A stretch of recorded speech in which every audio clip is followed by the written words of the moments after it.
नांदेड़ शहर के असरा नगर में एक दिल दहला देने वाला वाकया पेश आया, जहां इतवार के रोज से लापता अब्दुल अजीम की लाश आज मिली और इसी दौरान उनके मासूम 4 साला बेटे की एक हादसे में दर्दनाक मौत हो गई। अब्दुल अजीम इतवार के दिन गोदावरी नदी में तैराकी करने गए थे, लेकिन नदी में पानी के बहाव में अचानक इजाफे के बाइस वो बह गए।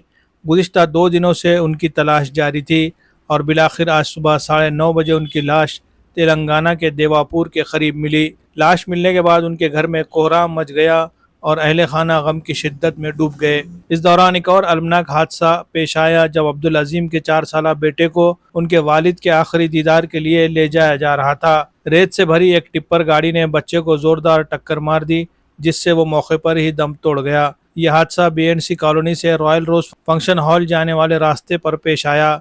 हादसे के बाद मासूम की लाश को पोस्टमार्टम के लिए ले जाया गया, जिससे खानदान का गम मजीद गहरा हो गया। घर वालों के लिए यह सदमा किसी बड़े सानह से कम नहीं था। अब्दुल अजीम के तदफीन के बाद नमाज ज़ोहर असरा नगर के कब्रस्तान में अदा की जाने वाली थी, लेकिन इससे कबल ही उनके 4 साला बेटे की अचानक मौत ने पूरे खानदान को गहरे दुख में मुब्तला कर दिया। इस अंदोनाक वाक़े के बाद इलाके में मातम की लहर छा गई है।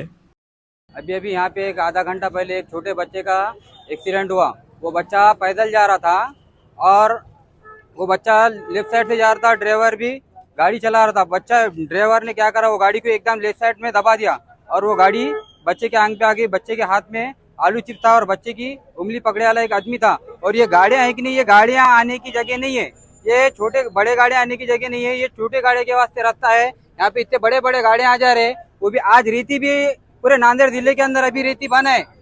तो भी हाँ, गाड़ी की स्पीड भी अच्छी खासी थी, फास्ट बोले तो कम से कम 40 की स्पीड में गाड़ी थी। और ये रोड 40 की स्पीड से चलाने की रोड नहीं है, ये यहाँ पे छोटे गाड़ियां चलने की रोड है ये।